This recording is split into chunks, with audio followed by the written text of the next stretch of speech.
selesai, kita lanjut ke materi yang kedua, yaitu materi yang akan dibawakan oleh Bapak Riki Elsa dengan materi sharing pengalaman tentang proyek independen bagi mahasiswa. Dan untuk yang materi kali ini masih sebagai moderator Bapak Kennedy MSTMT. Kepada Bapak, saya persilahkan untuk mengambil sesi materi yang kedua. Terima kasih. Terima kasih. Assalamualaikum Bang Riki. Waalaikumsalam Pak Kennedy. Mudah-mudahan suara saya jelas terdengar ya. Iya ya. Makasih banyak Bang, akhirnya bisa meluangkan waktu untuk kami. Sama-sama ya. Pak. Ya, saya tidak banyak buka karena permintaan Pak Bang Riki biasanya nggak mau basa-basi terlalu banyak basa-basi terlalu basi nanti. Yang pasti bahwa kalau kita dengar Bang Riki Elsa ada di benak saya ada 4 keyword. Pertama Lentera Angin Nusantara yang sekarang jadi berubah jadi Lentera Bumi Nusantara. Kedua Penari Langit. 3 Ciheras. Keempat Selo dan Gendis. Dan Cihui serta engineering ya. Engineering itu yang paling melekat sama saya, Pak. Ini saya mohon izin kepada tanya Pak saya panggil Bapak atau panggil Abang? Soalnya panggil Bang Riki aja Pak Kennedy. Saya biasa dipanggil adik-adik ya Bang Riki. Iya. Jadi memang Bang Riki Bang Riki aja lah. Bang Riki aja Pak. Kita santai aja. Jadi kenapa kami ngotot memilih Bang Riki? Karena melihat bahwa sebenarnya kami kan saat ini oleh Mas Menteri harus menerapkan Merdeka Belajar nih. Nah, saya tahu Bang Riki sudah melaksanakan sejak lama tentang metode Merdeka Belajar ini karena ada beberapa mahasiswa kami juga sempat ke Ciheras ya, agak gitu ya. Nah, selain itu kami juga melihat adanya Cihui, gitu ya. Ciheras University. Untuk itu makanya kenapa saya ngotot benar ke Abang untuk meminta Abang untuk dapat memberikan sharing pengalaman. Untuk mempersingkat, waktu nggak bisa dipersingkat, saya langsung persilakan ke Bang Riki deh untuk memulai. Silakan Pak. Oke, terima kasih Pak Kennedy. Terima kasih semua peserta workshop rancangan studi independen untuk Kampus Merdeka. Sebenarnya saya sangat sungkan sekali mengisi kegiatan ini karena dipaksa-paksa oleh Pak Kennedy, terus juga dikirim pesan oleh salah satu adik mahasiswa yang pernah kerja praktek di sini, Bang, tolong diisi acaranya. Terus terang saya merasa saya tidak kompeten untuk kegiatan ini, tapi ya karena sudah diminta, maka mau tidak mau saya akan menyampaikan dengan sebaik-baik. Mengenai studi independen atau kampus merdeka, sebenarnya bagi saya ini bukan hal yang baru, dan ini memang satu keharusan yang terjadi. Saya sambil saya screen ya. Saya screen dulu Pak.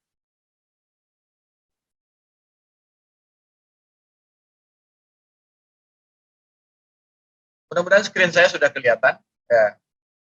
Sebenarnya cerita tentang kampus merdeka ini memang sesuatu yang terjadi. Kita berharap setelah kita diikat harus dengan ikut aturan begini di SD, ikut aturan begitu di SMP, ikut aturan begini begitu di SMA. Ternyata ya ketika kita bermimpi masuk kuliah apalagi teknik, kita ingin berkarya, ternyata kita merasa diatur oleh banyak hal yang sebenarnya tidak ada hubungannya dengan kapabilitas kita atau dengan tujuan kita menjadi seorang engineer. Ini awal pemikiran saya tentang kampus merdeka. Malah yang didapatkan penjajahan terbesar itu terjadi di kampus teknik, di mana ketika adik-adik mahasiswa masuk ke kampus teknik itu ospek ya, yang sampai hari ini masih dijalankan. Pertama kalau bicara kampus Merdeka, hapuskan ospek. Hapuskan ospek. Sebagai cerita, saya gagal jadi sebenarnya tema saya adalah tentang kampus Merdeka membangun diri, membangun negeri. Sebenarnya saya sempat berkuliah di jurusan Teknik Mesin Andalas tahun 1998-99. Kenapa saya hanya setahun di sini? Karena ospek. Karena dijajah. Satu semester pertama itu ospek, ya, ospek fakultas atau ospek universitas. Saya tidak tahu apa hubungan antara ya mahasiswa baru itu harus rambut botak atau rambut pendek dengan dia akan menjadi engineer. Saya tidak tahu apa hubungan disuruh pakai tas dari karung dengan dia akan menjadi engineer. Ya. Kalau misalnya dia meminta, ayo datanglah kalian dengan karya-karya kalian, bikin tas sendiri, bikin apa sendiri dengan tujuan berkreasi, saya masih mengerti. Tapi kita dicoret-coret, harga diri kita dijatuhkan. Makanya hasilnya sekarang seperti ini. Meskipun kita satu Indonesia ini lahirkan begitu banyak engineer, namun mental kita terjajah. Kita tetap kalah. Kita nggak bisa membangun industri. Malah yang membangun industri itu adalah anak-anak ekonomi, anak-anak sastra. Ya. Yang mengelola negara kita ya mereka. Maka ada satu tekad di dalam diri saya bahwa awal dari pembangunan Lentera Bumi Nusantara itu pun adalah pertama untuk menjemput kemerdekaan itu. Menjemput. Jika adik-adik di kampus-kampus merasa tidak merdeka, maka saya harus menyediakan tempat paling merdeka ya, untuk mereka, khusus anak-anak teknik. Itulah awal berdirinya Lentera Bumi Nusantara. Kembali lagi ke pengalaman saya, 6 bulan. 6 bulan ospek fakultas, 6 bulan ospek himpunan, ya, jurusan. Sekarang himpunan lagi, jurusan. Apalagi teknik mesin ini. Yang terlalu kuat dengan solidarity forever yang tidak ada arti itu. Entah apa tujuannya harus dibikin sama. Padahal kalau kita kaji ya, ospek itu orientasi ya.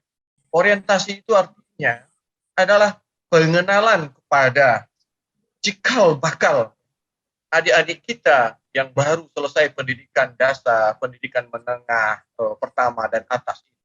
Bahwa sekarang saatnya kamu mempersiapkan diri menjadi seorang engineer. Seharusnya orientasi itu menunjukkan arah. Ya, menunjukkan arah. Dan ini yang saya dapatkan ketika saya berkuliah di Jepang. Ya. Jadi sebelum bicara tentang program studi independen, pertama masukan dari saya tentang kampus Merdeka ini, pertama hapuskan ospek khusus untuk teknik. Kapan perlu khusus untuk teknik mesin.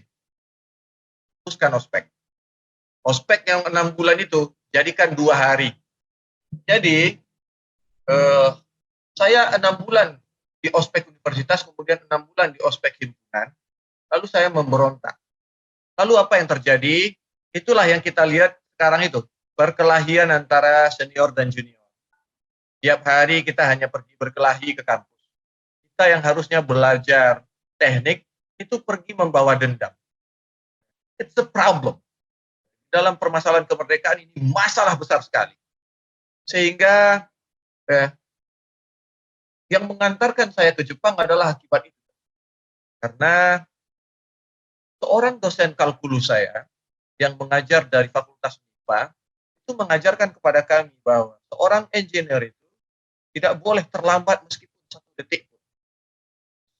Satu detik keterlambatan atau kelalaian engineer bisa fatal terhadap nyawa manusia. Sehingga saya selalu datang 15 menit sebelum kuliah dosen kalkulus ini dimulai. Di semester 1 saya berjalan dengan baik. Saya menahan ospek. Ternyata di semester 2 masih ada ospek. Dan saya melawan kepada ospek ini. Yang terjadi adalah ketika saya datang 15 menit sebelum mata kuliah kalkulus. Ya, saya ditahan oleh kakak mahasiswa, disuruh merayap dulu dari depan kampus sampai ke depan kelas. Saya mencoba bertanya kepada dia, apa hubungan antara merayap ya, dengan saya akan menjadi engineer? Ya. Mereka tidak mampu menjawab, hanya senior, kamu junior, jangan banyak macam-macam sama kami. Ya. Walaupun saya sudah sampaikan bahwa saya disampaikan oleh dosen kalkulus tidak boleh terlambat 1 detik pun. Kalau begitu, kamu merayap cepat dong. Bagaimana merayap cepat di atas batu-batu? Padahal kita bisa berjalan, saya sudah menyampaikan, nanti ospeklah saya setelah selesai kuliah. Silakan ospek saya setelah selesai kuliah, tapi sekarang izinkan saya masuk. Ternyata saya tidak diizinkan masuk, saya terlambat, maka terjadilah kecelakaan besar. Karena saya terlambat, saya ketuk pintu. Bapak dosen, izinkan saya masuk, karena saya tahu bahwa di kelas Anda tidak boleh terlambat meskipun sedikit pun. Saya datang 15 menit yang lalu. Tapi beliau tidak mengizinkan karena beliau sudah mengusir mahasiswa-mahasiswa yang sebelumnya yang terlambat. Seperti saya yang kena ospek. Dosen yang tidak tahu apa yang terjadi di luar, merasa bahwa mahasiswa ini adalah mahasiswa yang sengaja telat. Dan sementara saya tahu bahwa saya 15 menit yang lalu sudah siap untuk kuliah ini. Sehingga saya tetap ngotot ingin masuk. Izinkan saya masuk, Pak. Lalu saya dorong pintu.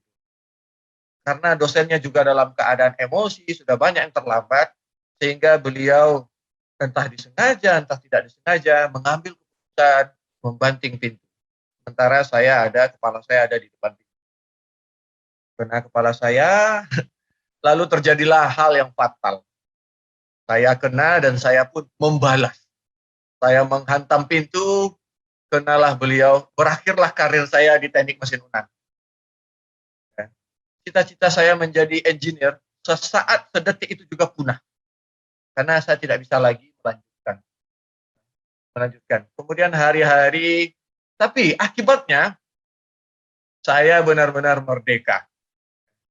Saya tidak lagi pergi ke kampus, hanya pergi datang main-main ke kampus, main sepak bola sambil memikirkan nasib saya. Lalu singkat cerita, datanglah seorang guru SMA saya membawa sebuah kertas ajaib.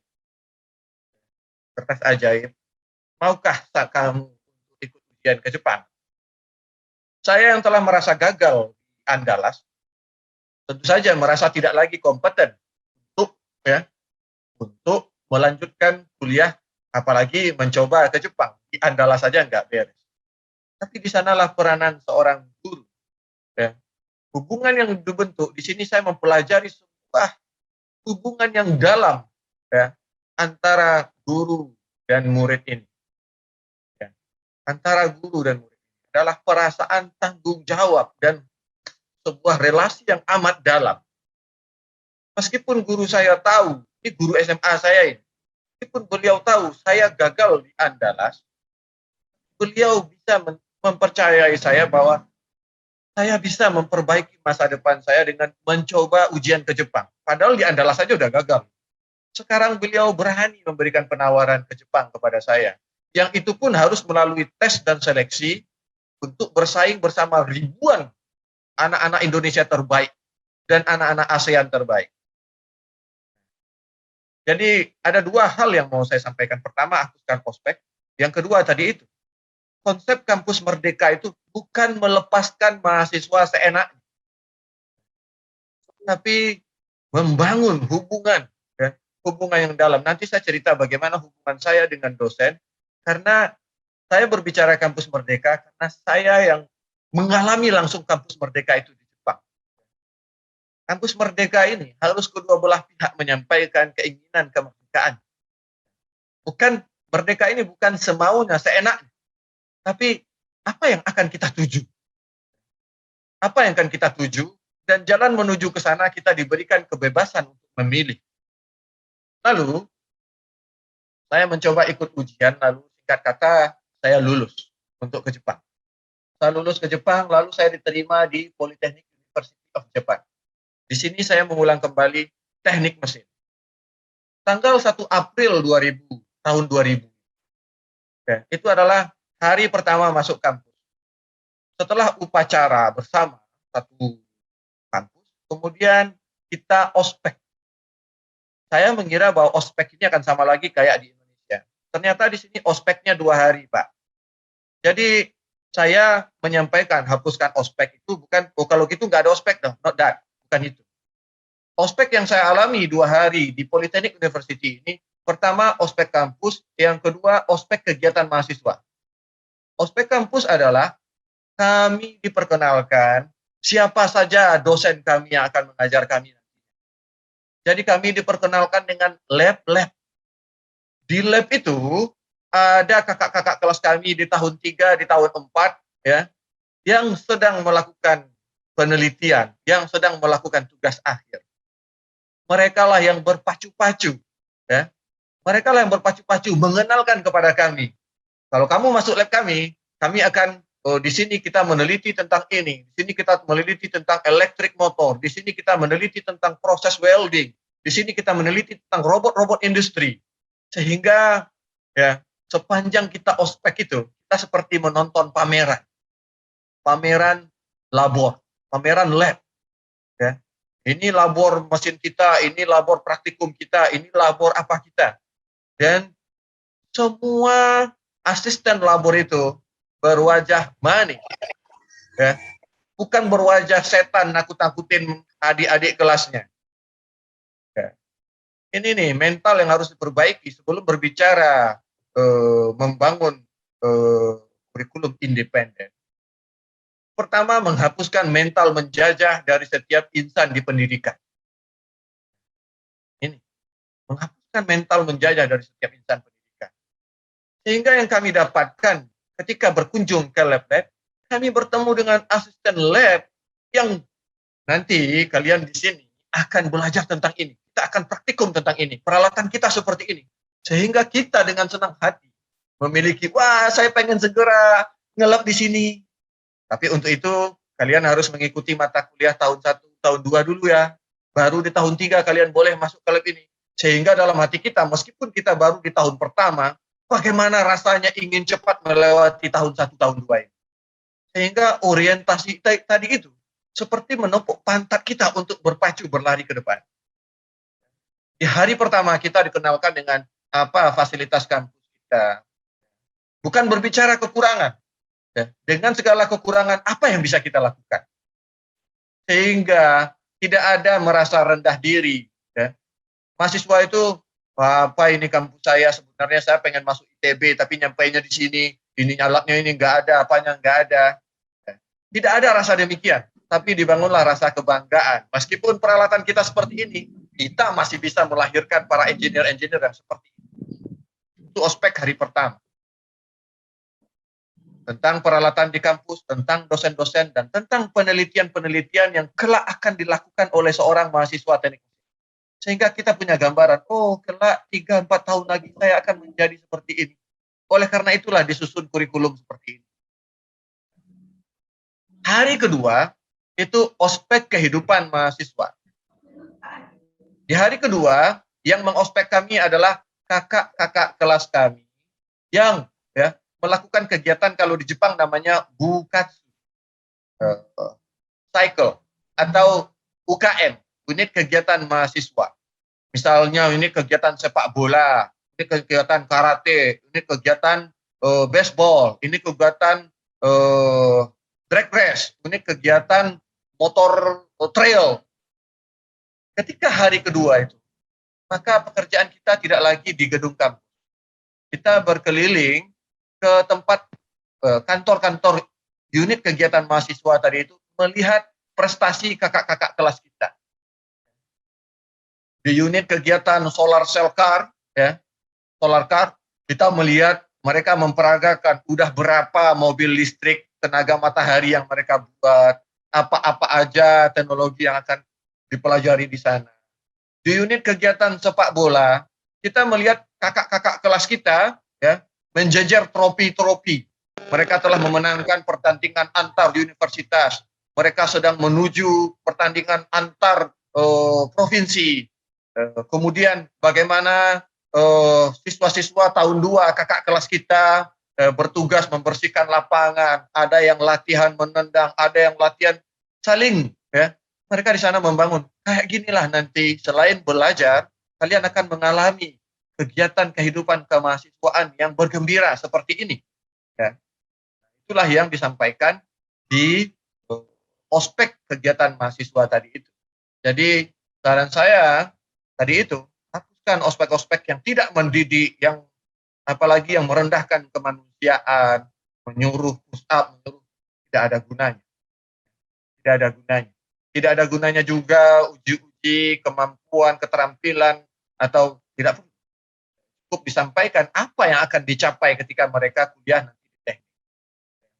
Kemudian, saya menyelesaikan pendidikan S1 dan S2 saya di sini. Kemudian, saya mengalami ospek kedua di sebuah perusahaan yang bernama Nidec Corporation. Sebelum itu, saya ingin cerita dulu. Selama saya berkuliah di Politeknik University, ya, dari namanya bapak-bapak tahu bahwa di sini ada dua, Politeknik University. Universitas ini tandanya apa? 144 SKS. Politeknik ini artinya apa? Ada 40 SKS praktikum. Sehingga syarat lulus kami adalah 184 SKS. Syarat lulus kami 184 SKS. Karena kampus kami bertujuan untuk mencetak dosen, ya, universitas untuk mencetak dosen di Politeknik. Universitas kami itu, universitas yang saya dapatkan itu adalah universitas seperti itu. Sehingga kami praktikumnya banyak, 40 SKS. Praktikum ngelas itu 1 harian, dari jam 8 pagi sampai jam 5 sore. Sehingga seharian kami mendapatkan pengalaman keterampilan. Tapi saya tadi itu datang tidak hanya sebagai wakil Indonesia, juga wakil keluarga. Sehingga saya berinisiasi sendiri untuk membuat program kampus merdeka sendiri. Nah, walaupun dari universitas tidak dibolehkan kepada mahasiswa asing yang telah mendapatkan, kita sudah mendapatkan beasiswa, artinya nggak perlu lagi memikirkan biaya kuliah. Ya. Sehingga tidak dibolehkan bekerja di luar atau part-time job. Tidak dibolehkan part-time job. Tapi kebetulan secara ekonomi kehidupan saya di Indonesia mengharuskan saya untuk menyelamatkan keluarga saya di rumah, sehingga saya berinisiatif bekerja sendiri. Sehingga ya, apa yang disebut Mas Menteri 3 tahun di kampus, 1 tahun di industri itu, saya 6 tahun di kampus, 6 tahun di industri. Jadi selama saya berkuliah dari S1 dan S2 itu, malam harinya saya bekerja di pabrik. Ya. Saya yang berinisiatif sendiri, ya, pergi mendaftar sendiri ke pabrik-pabrik terdekat ketika waktu libur. Mulai dari pabrik roti, pabrik untuk pengecatan, pabrik untuk pengelasan, pabrik untuk men-setting peralatan untuk PlayStation. Ya. Di sana saya bekerja selama 6 tahun. Karena pengalaman bekerja di pabrik dan pengalaman belajar di universitas ini, di universitas saya belajar teori tentang bagaimana memproduksi, di pabrik saya menjalankan langsung bagaimana mengatur produksi. Bagaimana mengatur peralatan, bagaimana menggunakan resource, bagaimana bekerja dengan benar. Sehingga setelah lulus dari sini, saya memasuki sebuah perusahaan yang berbeda dengan kompetensi saya. Kalau kompetensi saya itu di teknik mesin, maka saya masuk ke perusahaan mesin-mesin listrik yang bernama Nidec. Dan di perusahaan inilah saya ditempa di ospek untuk menjadi peneliti, dan perancang independen tentang teknologi-teknologi masa depan. Tentang teknologi-teknologi masa depan. Di perusahaan inilah saya dibimbing untuk merancang mesin untuk F5B namanya ya. Kontes F5B, nanti silakan cari di internet apa itu F5B. Itu kita menyebutnya drone, ya. Sebenarnya hanya RC ya, Radio Control Airplane, ya. RC Airplane, yang dengan rentang ya, seperti ini. Ya. Pesawat kontrol dengan panjang sayap 2 meter, berat 2 kg, yang digerakkan dengan mesin elektrik. Ini adalah ya, cikal bakal riset menggunakan propulsi mesin listrik ke kendaraan. Sebelum kita mencoba ke sepeda, sebelum kita mencoba ke sepeda motor, sebelum kita mencoba ke mobil, kita mencobakannya ke mainan terlebih dahulu. Ya. Tentu saja ke kelas ekstrim, ke kelas balapan. Untuk apa? Untuk mendapatkan mesin yang sekecil-kecilnya, small size, ya. Small size, kemudian ya, high power. Bagaimana ukurannya kecil, dayanya besar. Kemudian high speed, bagaimana kecepatannya tinggi dan juga high efficiency. Lalu ya, dari pengalaman mengembangkan teknologi ini, kami juara Jepang 1, 2, 3 selalu selama dari tahun 2007 sampai 2010, dan setelah itu di tahun 2010 kami juara dunia untuk mengembangkan teknologi motor penggerak untuk pesawat F5B tadi. Kemudian di Nidec Corporation ini juga, kemudian saya digembleng untuk menjadi perancang mesin untuk sepeda listrik, untuk pembangkit listrik tenaga angin, dan mesin untuk mobil listrik. Ini ketika karena tadi itu, karena di waktu kuliah pun saya independen, jadi saya S1 itu tidak memiliki skripsi, Pak Kennedy. Saya hanya dengan jurnal yang kertas 4 lembar yang dibagi 2, setengah halaman itu, jadi hanya sekitar 8 halaman. Karena profesor pembimbing saya yang bernama Profesor Kaji, di waktu di tahun 2 ketika saya masuk ke lab beliau, saya bertanya kepada beliau, Prof, izinkan saya bertanya, apa itu S1? Lalu profesor saya menjelaskan kepada saya, S1 itu you learn how to solve the problem. Anda belajar bagaimana menyelesaikan permasalahan. Permasalahannya kami sediakan, ya, metodenya kami bimbingkan, lalu kamu belajar dengan metode yang kami bimbingkan itu untuk menyelesaikan permasalahan itu.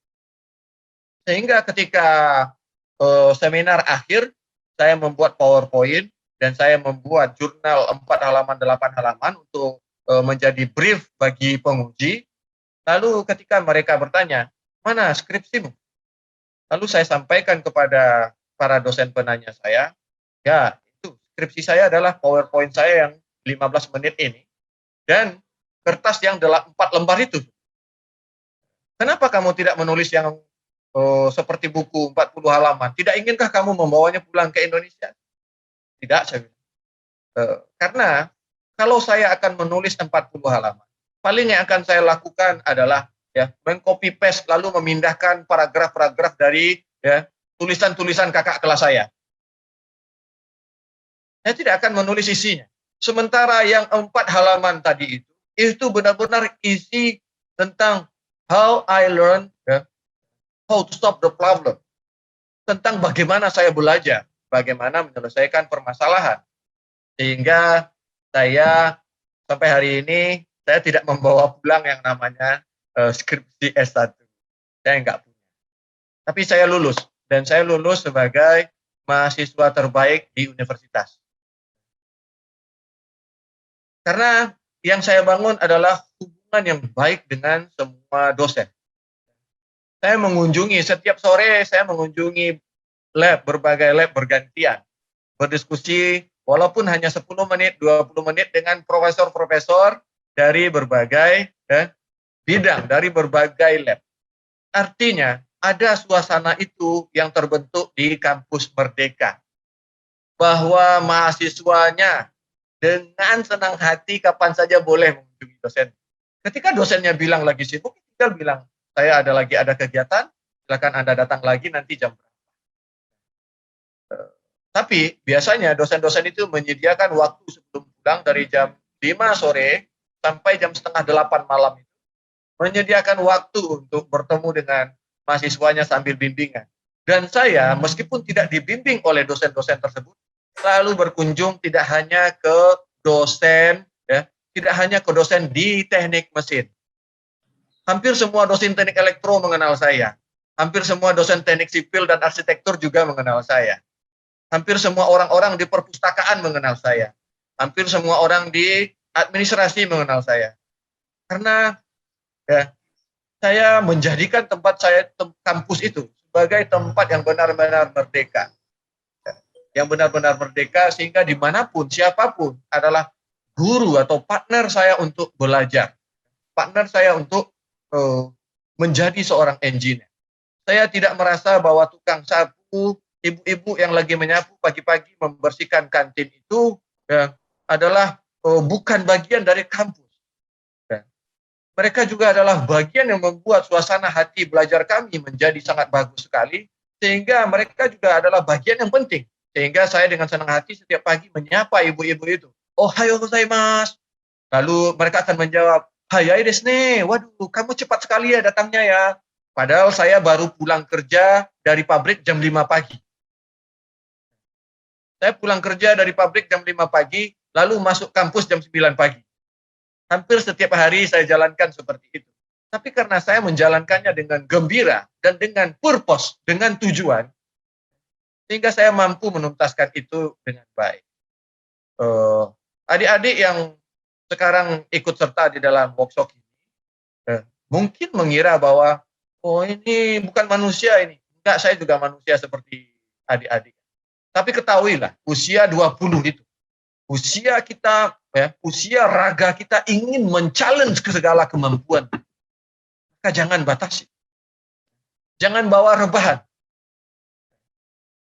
Keinginan kita untuk berkelahi dengan senior, berkelahi dengan jurusan sebelah itu menunjukkan bahwa energi kita berlimpah. Maka gunakan energi itu ke arah yang lebih baik. Kunjungi dosen-dosen kita, lalu terima dimarah-marahi mereka, dinasihati mereka. Lalu kita mendapatkan ilmu dari sana. Jadi saya merasa bahwa, saya menyadari bahwa kampus merdeka artinya semua stakeholder yang ada di kampus harus berbahagia. Harus berbahagia. Itu yang kampus merdeka itu. Saya melihat ketika bicara kampus merdeka, banyak orang hanya memikirkan kurikulumnya gimana nih, mengganti SKS-nya gimana nih, lebih memusingkan seperti itu. Bukan mencari sebenarnya suasana seperti apa yang ingin kita sajikan kepada anak-anak muda kita ini. Kita udah tahu bahwa cara kita melahirkan engineer selama dari Indonesia merdeka sampai ke hari ini salah. Yang hanya melahirkan orang-orang yang mengalami ketakutan, rendah diri, lalu ingin melawan, balas dendam. Artinya something wrong, and we have to change it. Maka di dalam pemikiran saya, kita harus berpikir apa yang ingin kita wujudkan dengan kampus merdeka ini. Sehingga dalam bayangan saya, kampus merdeka itu sehingga kampus itu adalah menjadi tempat berdiskusinya antara dosen dan mahasiswa. Mata kuliah yang diajarkan oleh dosen itu sekarang kita bisa menonton mata kuliah MIT kok. Ya, apa yang bapak-bapak ajarkan di teknik mesin Universitas Tadulako itu bisa diakses dari mata kuliah online TUDEF. Ya. TUDEF. Apalagi kalau kita melihat ya, Indian Institute Technology itu bekerja sama dengan beberapa institut teknologi terbaik di India itu membangun resource 14.000 video dari berbagai jurusan yang bisa diakses oleh mahasiswa kapan saja. Mereka menciptakan seperti itu. Sehingga yang namanya belajar tatap muka itu bisa di telapak tangan sekarang. Gantinya kampus adalah tempat berdiskusi dengan dosen. Benarkah pemahaman saya tentang ini? Nah, karena saya tadi itu saya ceritakan bahwa saya tidak hanya mengunjungi dosen teknik mesin, saya juga mengunjungi dosen teknik elektro, maka yang membawa saya ke NIDEK adalah dosen teknik elektro. Begitu hubungan yang terbangun dari kampus Merdeka tadi itu. Saya langsung dibimbing oleh Profesor Kenjo untuk menjadi perancang mesin sepeda listrik, mesin untuk pesawat listrik, mesin untuk mobil listrik. Langsung dibimbing oleh beliau, lalu bekerja sama dengan Profesor Hayashi dari kampus lain, Tokai University, untuk mendesain mesin untuk balapan. Sehingga yang ingin dibangun dari kampus Merdeka itu adalah membangun watak kooperasional, bekerja sama di dalam diri para mahasiswa kita yang tidak lagi membungkus dirinya dengan identiti saya teknik mesin. Jurusan sosial itu enggak penting, apa itu enggak penting. Tapi mereka merasa bahwa saya dididik dengan kedisiplinan dan dengan pemikiran teknik mesin. Namun saya juga mampu untuk bernegosiasi, bekerja sama dengan service oriented, dengan untuk menciptakan dunia yang lebih baik bersama jurusan-jurusan lain. Ini nih kampus Merdeka yang ini. Dan satu lagi yang saya dapatkan dari kampus Merdeka di Jepang itu adalah tentang tentang 3 kalimat sakti. 3 kalimat sakti yang membukakan rahasia kenapa kita kalah. Kenapa kita kalah? Kita tidak kalah dengan anak-anak muda yang pintar. Adik-adik kita yang masuk universitas itu dijamin IQ-nya di atas 120 semua. Pintar semua. Tubuhnya sehat. Hatinya tangguh. Bayangkan udah di ospek seperti itu, udah direndahkan harga dirinya, masih aja sanggup dia berkuliah di sana. Artinya tangguh hatinya. Melihat keadaan Indonesia yang seperti ini, orang Indonesia itu tangguh secara pikiran, tangguh secara raga, tangguh secara hati, emosional. Lalu di mana kita kalah? Sumber daya alam kita juga banyak. Kita kalah hanya di 3 kalimat ini. Meskipun kita memiliki ketangguhan itu, ketika ada ide baik terpikir, kita tidak segera mengerjakan. Kita menunda-nunda karena takut ditertawakan, karena takut tidak disokong, karena takut tidak didukung, karena takut tidak dibiayai. Sehingga kita hanya mengukur, wah, mana bisa saya melakukan ini. Otak kita berpikir untuk bagaimana untuk tidak melakukannya segera. Maka yang perlu kita bebaskan dari anak-anak muda kita adalah bagaimana secepatnya menyampaikan kepada mereka, mengajak kepada mereka ketika mereka diberikan satu informasi tentang sesuatu yang baru. Mereka ingin tahu dan mereka segera membangun semangat di dalam dirinya untuk segera mencoba. Segera mencoba. Ini yang pertama. Kemudian mental kedua kita, sudahlah suka menunda-nunda. Berikutnya apa? Mengerjakan tidak sepenuh hati. Tidak sepenuh hati. Di Ciheras kami menyebutnya, setiap adik-adik yang datang ke Ciheras, saya selalu menyampaikan, di sini prinsip kita yang kita tanamkan adalah jangankan kalah, seri pun kita nggak mau. Seri pun kita nggak mau. Kita maunya menang. Kalau kita sudah terpaksa datang ke kampus, lalu dengan wajah buram, lalu duduk di kelas dengan hati tersiksa, kita kalah 3 kali. Sementara tujuan datang ke kampus itu adalah menjadi engineer. Syarat menjadi engineer itu adalah dapat semua yang ada di dalam kepala Pak dosennya. Jadi saya sampaikan kepada mereka, mau marah-marah dosen, mau sambil jungkir balik dosen, apa yang ada di dalam kepalanya harus masuk ke dalam kepala. Kamu harus menang. Kamu harus mendapatkan itu. Kamu harus menang. Dan itu kami menyebutnya kana razuyar, memastikan mengerjakan dengan sebaik-baik. Baik-baik ini bukan menjadi nice person, bukan menjadi menjilat atau apa, bukan itu. Tapi ya, memerdekakan otak untuk berpikir bagaimana saya mendapatkan hasil terbaik untuk menuntaskan ya, mata kuliah ini, untuk menuntaskan komunikasi ini, untuk menuntaskan tugas-tugas ini, menemukan cara terbaik. Kita harus membantu mindset mereka segera mengerjakannya dengan sebaik-baiknya. Kemudian tentu saja mengerjakan hingga tuntas. Mengerjakan hingga tuntas. Dan untuk semua ini, saya berprinsip bahwa ketika kita bikin mobil, ketika kita ya bikin mobil listrik, bikin kincir angin, itu semuanya nggak ada satupun yang kita bikin sendiri. Dari nol teorinya. Kita mencontek, kita meniru. Maka di Cieras dari awal saya membolehkan mencontek. Mencontek itu ya karena dilarang mahasiswa itu melakukan. Karena poin kita adalah nilai seberapa dia menghafal, seberapa dia ingat, seberapa tahu-tahuan. Ini konsep yang harus dihapuskan di dalam kampus Merdeka. Konsep tahu-tahuan. Sekarang otak kita dibandingkan dengan HP ini, ya kalah otak kita untuk mengingat. Memori di HP ini sudah jauh lebih banyak. Apapun yang kita tanya bisa kita lihat di HP sekarang. Sehingga bukan saatnya lagi kita meminta kepada adik-adik mahasiswa kita itu hanya untuk menghafal tahu-tahuan. Tapi yang perlu kita bangun adalah mindset mereka untuk menyelesaikan persoalan. Dan boleh mencontek, boleh bekerja sama, boleh meniru. Sejak kapan Indonesia yang kita tidak memiliki basic dasar tidak boleh mencontek? Itulah sebabnya, karena tidak boleh mencontek ini, maka lahirlah manusia-manusia tidak percaya diri.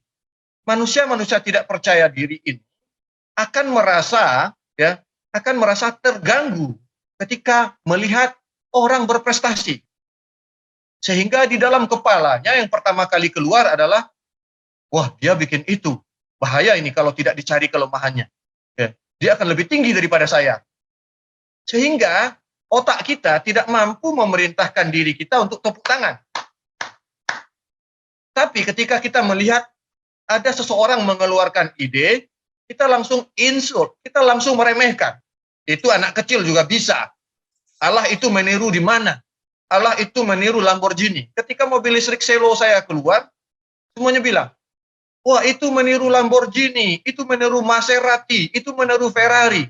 Sementara mereka bertiga, Ferrari, Lamborghini, dan Maserati, kok tidak dibilang saling meniru? Kok hanya saya saja yang dituduh meniru? Lalu, apa hinanya meniru? Meniru yang baik. Nah, tapi di dalam kepala kita, karena kita telah mengajarkan tidak boleh mencontek, akhirnya apa? Kita mencari jalan untuk cheating, mendapatkan nilai. Cheating untuk mendapatkan nilai, bukan lagi quality. Untuk di mana kita bertemu dengan mahasiswa yang ketika kita tanya, lalu dia menyampaikan pemikirannya dengan merdeka, lalu kita berdiskusi, tidak ada lagi sekarang. Semua menjawab dengan ketakutan. Maka hapuskan itu. Dan ini kita bangun dengan semangat segera mengerjakan, pastikan mengerjakan dengan benar dan mengerjakan hingga tuntas. Mengerjakan hingga tuntas. Lalu dari pengalaman inilah saya bertekad, saya pengen bikin satu revolusi kecil, yaitu membangun kampus Merdeka. Bangun kampus Merdeka yang di sana bebas kapan datang, kapan pulang. Lalu bebas belajar apa saja. Bebas berdiskusi apa aja. Lalu ini, kenapa harus pulang? Karena saya tahu bahwa negeri saya besar. Negeri yang sangat luas. Di usia 30 tahun itu, saya menyadari bahwa luas Indonesia itu 5 kali luasnya Jepang. 5 kali luasnya Jepang. Luasnya Indonesia itu hampir seluas Asia Tenggara dikumpulkan. Luasnya Indonesia itu hampir seluas Eropa. Hampir seluas Eropa. Kenapa kita merasa kecil? Namun pada kenyataannya ketika kita berkeliling ke Indonesia, kita melihat ketidakmerataan. Dan ini semua adalah PR para engineer. PR para engineer. Lalu di tahun 2011 saya memulai perjalanan dari Sumatera sampai saya ke selatan Sumatera di Lampung, yang notabene hanya 20 menit terbang dari Jakarta, baru kita diingatkan, kencangkan seat belt-nya, lalu silakan lepaskan seat belt-nya. Baru 3 detik kita dipersilakan silakan lepaskan seat belt-nya. Nanti 1 menit kemudian, karena kita akan mendarat, kencangkan lagi seat belt-nya. Saking dekatnya. Saking dekatnya dengan Jakarta.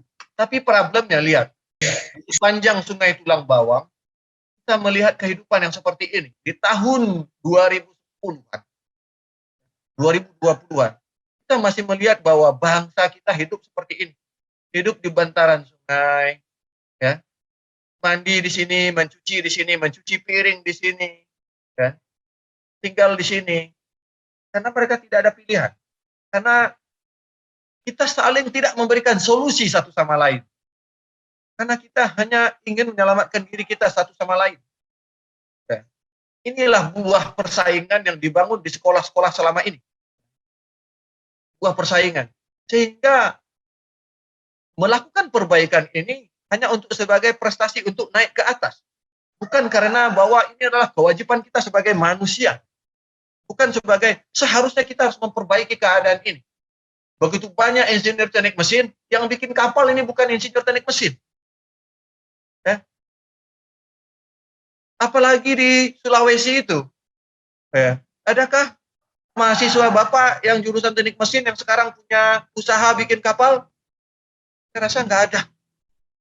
Kenapa mereka tidak tertarik? Mereka tertarik kerja di bank. Mereka tertarik kerja di pabrik.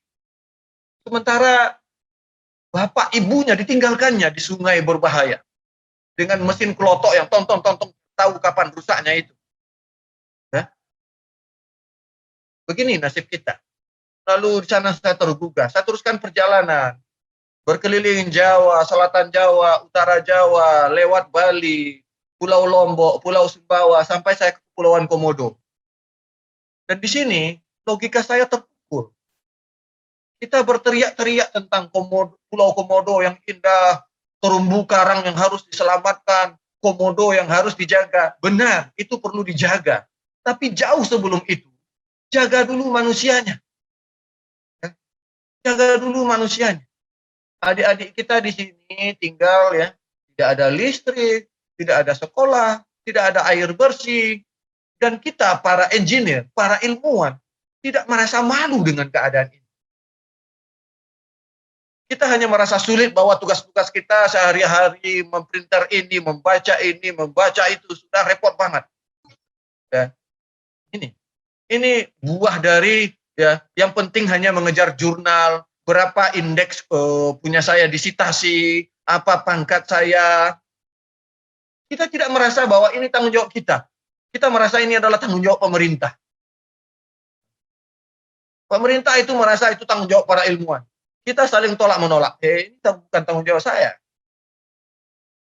Lalu kita melihat sekolah-sekolah yang seperti ini di timur, di Pulau Sumba. Sementara adik-adik di Tadulako, ketika saya datang ke sana, mengenalkan kepada saya, Bang, ini kampus kami, dengan perasaan rendah diri. Bangunan kampus kami hanya begini. Rasanya ingin saya gampar satu-satu. Kampusmu masih lebih bagus. Ada gedungnya. Walaupun kemarin diguncang gempa sekalipun, masih ada gedungnya. Masih ada fasilitas yang bagus. Kalau ada pun fasilitasnya jelek karena kamu rusak. Karena dirusaknya. Bukan karena dijaga. Seandainya mahasiswa itu datang berpikir bahwa ini adalah peralatan yang juga akan dipakai oleh adik-adiknya nanti. Mereka akan menjaganya. Sementara adik-adik kita di Pulau Sumba, di Pulau Timur, di pulau-pulau kecil, mereka menulis di papan tulis yang ditulis pun sudah tidak kelihatan lagi. Dan apa solusi kita? Lalu dari sini, melihat keadaan seperti ini, maka bulat hati saya harus pulang. Saya harus pulang dari Jepang itu. Saya harus melakukan sesuatu. Apa yang harus dilakukan? Mengajak anak-anak muda Indonesia untuk berpacu membenahi ketertinggalannya. Lalu mengajak mereka juga untuk berpacu mengejar kemajuan.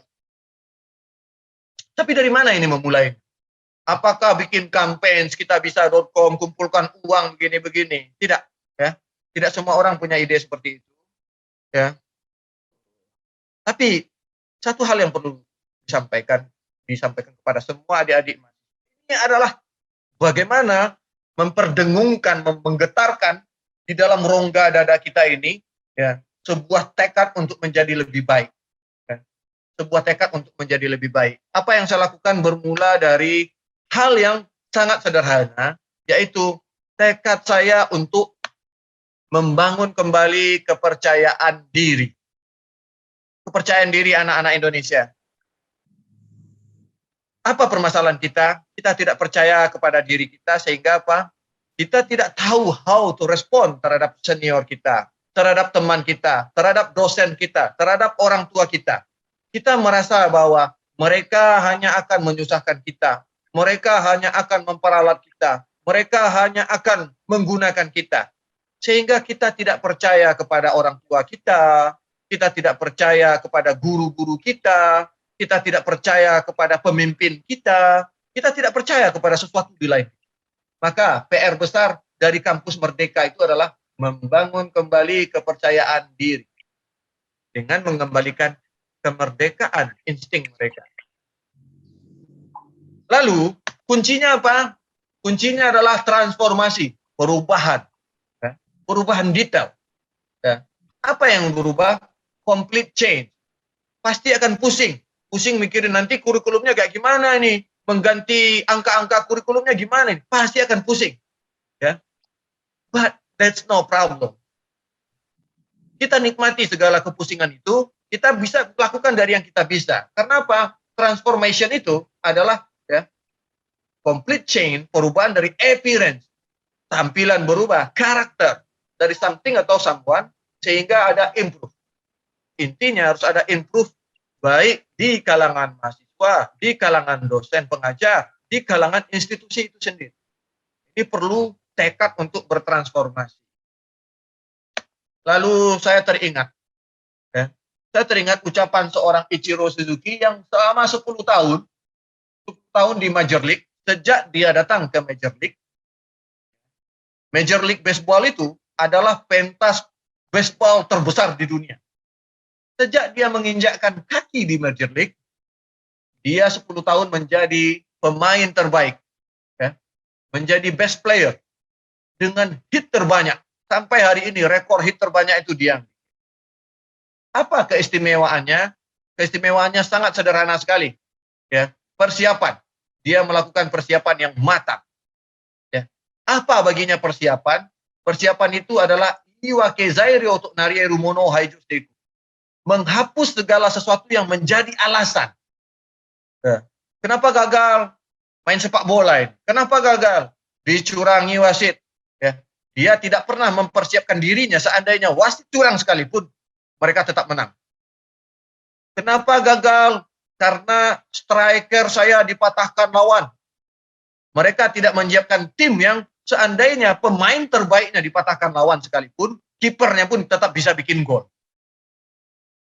Kenapa gagal? Kenapa kalah? Karena 3 pemain kita kena kartu merah. Mereka tidak menyiapkan tim yang dengan 8 orang sekalipun memiliki spirit dan kemampuan yang bisa bertanding dan bertahan menghadapi 11 orang pemain lawan. Nah, ini yang perlu kita siapkan dengan Kampus Merdeka itu. Manusia-manusia yang bermental, ya, di atas samurai. Ya. Sehingga kemanapun mereka kita keluarkan nantinya, mereka menjadi terbaik di sana, menjadi best player di kehidupan, Namun kuncinya sangat sederhana sekali, ya. Kuncinya apa? Shikari to junbi mo shitenai no ni. Untuk mereka-mereka yang tak pernah melakukan persiapan dengan sungguh-sungguh, tokuhyo gataru shikaku wa nai, tak layak berbicara target. Jadi lakukan persiapan baru kita bicara target. Lalu, ya, saya melakukan persiapan, saya nggak berbicara target, Tujuan saya jelas, membangun kembali kepercayaan diri. Tahun 2011, setelah setahun saya berkeliling, ya, saya ajak anak-anak muda, ayo datang ke CRS belajar kincir angin. Kita bukan ingin mengalahkan pemerintah, bukan protes kepada PLN, listrik mahal, kita pengen bikin listrik sendiri, bukan itu. Kita hanya menjadikan anak-anak kita sebagaimana saya telah diajar di S1, S2, find the problem and solve it yourself. S1 itu, you learn how to solve the problem. S2 itu, you find the problem and you solve it yourself. Maka saya mengajak adik-adik ini menyelesaikan permasalahan. Ayo kita menjadi orang-orang yang menyelesaikan permasalahan di sekitar kita. Kita mulai dari angin. Meskipun itu angin yang di tahun 2011 itu, orang sudah menyerah semuanya. Kemana-mana saya pergi, saya ditertawakan. Nak, kenapa kamu ngembangin kincir angin? Ya? Sejak kamu belum lahir, kami udah mengembangkan kincir angin di Indonesia ini. Gagal. Ya. Nak, Indonesia ini di Katulistiwa, nggak ada anginnya. Ya. Nak, di Indonesia ini ada jamu tolak angin. Dicemooh saya dengan bercanda seperti itu. Tapi saya sampaikan kepada adik-adik, meskipun dengan angin yang ditertawakan orang, kita ya akan menerangi Nusantara ya dengan cahaya walaupun hanya sebesar lentera. Itu tekad yang kita tanamkan. Tekad yang besar ini apakah dibangun dengan hal yang besar? Tidak. Saya mulai dengan membangun riset center saya. Ini riset center saya pertama. Ya. Riset center saya di kampus Merdeka saya ini. Ya. Saya bangun pondok panjang 4 meter, lebar 3 meter. Ya. 2 meter dikali 3 meternya untuk menyimpan barang-barang, kita tidur di luar. Merasakan alam. Ya. Di sini apa yang saya lakukan? Ya. Membangun visi. Membangun visi. Membangun visi itu adalah melihat masa depan. Ya. Apa yang akan saya lihat di tempat ini setahun, 2 tahun, 5 tahun, 10 tahun lagi. Itu saya tutup kelopak mata saya, lalu saya bayangkan bahwa kelak satu saat di tempat ini akan datang 10, 20, 100, 200 ribuan anak-anak Indonesia ya, yang akan berdiskusi tentang kemajuan negeri. Lalu saya bawalah sebuah kincir, lalu saya ajak anak-anak muda mengembangkan teknologi kincir angin di sini, sambil saya mengembangkan mesin mobil listrik pertama bersama Pak Dahlan Iskan. Ya. Lalu saya mengundang anak-anak muda ke Cieras. Untuk ngapain? Ya. Cieras menjadi destinasi belajar teknologi energi terbarukan dan sosiopreneur. Lebih dari 2.000 mahasiswa selama 10 tahun ini. Tempat mereka gratis datang selama sebulan, 2 bulan, 3 bulan. Bagaimana fasilitas belajar kami? Fasilitas belajar kami ya seperti ini. Kita duduk, ada yang celana pendek, ada yang masih ada upilnya, matanya masih belekan. Ya. Bagi kami tidak masalah. Yang penting mereka bertekad duduk di sini untuk berdiskusi. Ya. Untuk berdiskusi. Ya. Lalu, di sini kami tidak menakut-nakuti mereka dengan teknologi. Ya. Kita memberikan tantangan. Innovation is to challenge. Ya. Bisa nggak bikin kayak gini nih? Langsung bersentuhan. Ini Cieras 10 tahun yang lalu. Masih berupa penggalian tambang ilegal di sini. Ya. Ini yang kami upaya merubahnya sedikit demi sedikit. Lalu kami memberikan kesempatan kepada anak-anak muda untuk mencoba. Ketika mereka berbicara tentang keterbatasan, Bang Riki, bukankah kita untuk mendesain bilah itu harus belajar aerodinamik, harus punya CNC, harus tahu dengan fiber. Kita seringkali nakut-nakutin adik-adik kita dengan ini. Sehingga dalam otak mereka selalu berbicara apa yang tidak mereka punya. Sementara ya, mereka punya tangan, punya kaki. Ini saya dapatkan, punya tangan dan punya kaki ini adalah ketika saya pergi ke Pulau Timur. Di Kota Kupang saya tidak melihat pengemis pada waktu itu. Lalu saya bertanya, kenapa di Kota Kupang tidak ada pengemis? Lalu orang di Kupang itu menjawab, kalau ada yang seperti itu, kami akan marahi. Kau punya tangan, punya kaki. Bekerja. Jangan bilang tidak bisa. Nah, maka spirit itulah yang saya bawa ke Cieras, sehingga adik-adik ke Cieras datang ke Cieras ya, 1 bulan. Hari pertama mereka datang, saya sampaikan kepada mereka, di 1 bulan lagi, bayangkan bahwa bilah buatan tanganmu berputar-putar menari di atas kincir itu. Kita tidak punya, di Cieras tidak punya CNC. Kita hanya punya gerinda, golok, gergaji. Tapi yang kita bangun adalah spirit mereka, bagaimana dengan peralatan yang ada, melahirkan produk-produk teknologi. Ya. Produk-produk teknologi. Dengan tekad, ya, tekad membangun diri. Di sini kita berikan kebebasan mereka untuk berkreasi, dan yang paling penting adalah mereka bergembira mengerjakan. Bergembira. Itu yang kita sebut dengan spirit engineering. Engineering itu udah sulit. Jangan dipersulit lagi dengan wajah kita. Ini dosennya menakuti, mahasiswanya ketakutan. Bagaimana kita akan mendapatkan kebahagiaan? Padahal engineering ini sesuatu yang menarik seharusnya, yang mengembirakan. Lalu setelah mereka kita bimbing di Cieras, baru kita ajak mereka ya membangun kincir angin di Pulau Sumba, ya, di Kalidi, di Palindi. Dan sampai hari ini sudah lebih dari 100 kampus dari seluruh Indonesia datang ke Cieras, dan di sini mereka belajar tentang berbagai teknologi kincir angin ini, ya. Belajar mendesain bilahnya, ya. Mendesain generatornya, mendesain sistemnya, mendesain controllernya, mendesain data loggernya. Itu hanya satu bagian kecil. Ya. Jika mereka punya waktu, mereka bisa bersama tim membangun secara keseluruhan. Ya. Kemudian ini adalah salah satu bentuk ya kita memberikan pelatihan perancangan generator kepada adik-adik di Cieras ya. Tentu saja ada bagian teknik mesin di sini ya. Kemudian ini proses teknik mesinnya, kita menggunakan laser cutting, wire cutting ya, untuk membuat. Tentu saja nggak mudah, pertama gagal dulu. Tapi yang paling penting apa? Pendampingan. Ya. Pendampingan, kita berdiskusi dengan operator itu, bagaimana menghasilkan mesin-mesin yang presisi. Ya. Kita melakukan pengujian bersama mereka, lalu ya melahirkan produk, ya. Melahirkan produk ya, seperti generator permanen magnet ini. Ya.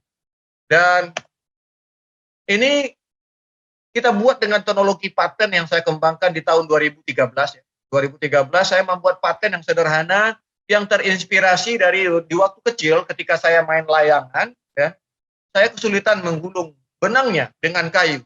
Maka saya melihat orang dewasa membuat drill atau katrol, dan ini menjadi paten di dalam teknologi mesin ini ya, di mana dengan 3D printer kita gabungkan alat seperti ini sehingga apa tujuannya? Sehingga mesin-mesin listrik tadi ini tidak lagi dililit dengan tangan langsung, tapi ya kita melilitnya ya dengan alat seperti ini, lalu kita cepat bekerja, bisa praktek seperti ini, lalu hanya tinggal mencolokkannya ke mesin listrik kita, mencolokkannya, maka cepat selesai mesin listrik kita. Dan kesalahan saya pada waktu itu adalah saya lupa mempatenkan seandainya angkurnya arah keluar. Saya hanya mempatenkan yang arah ke dalam ya. Dari dalam, saya lupa mempatenkan yang keluar, sehingga ini ya lebih duluan dipakai oleh Porsche. Mereka dengan robot, ya, teknologinya sama tapi dengan robot. Ya.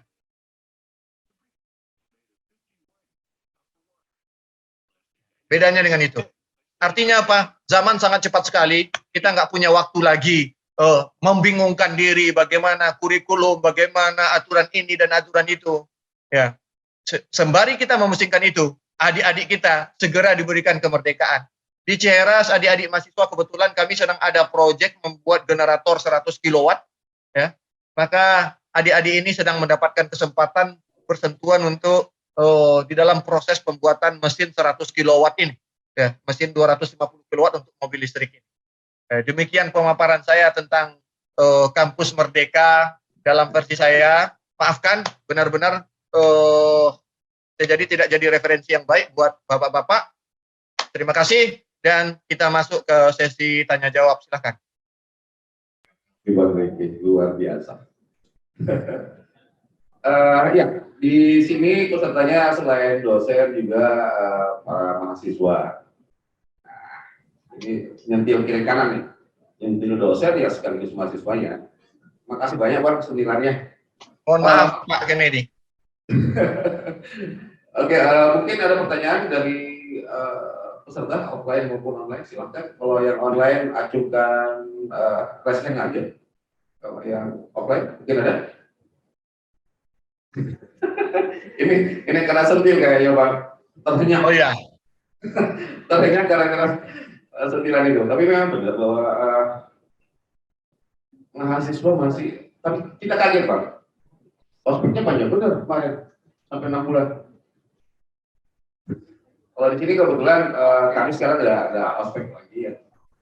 Ya, kami di Tadulako itu tidak ospek lagi Bang, tidak ada ospek. alhamdulillah lagi. kalau tidak ada ospek lagi. Nggak ada lagi, jadi saya tidak tahu kalau mahasiswa nyuri-nyuri gitu ya. Tapi kalau kampus kan. Oh iya Pak, oh iya Bang, ini ada pertanyaan dari Pak Arham, mungkin bisa langsung Pak. Atau di sini Pak, mau lewat sini atau sini?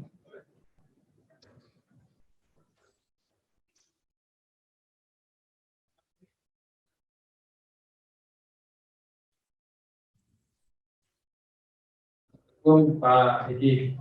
Ya, waalaikumsalam Pak. Siapa namanya Pak? Saya Arham. Ya, Pak Raham, silakan. Saya dosen dari sipil, tapi juga Mic-nya jauh, mic-nya jauh. Oh iya, saya dosen teknik sipil. Oh iya Pak, silakan. Juga menjabat sebagai pembantu di bidang akademik.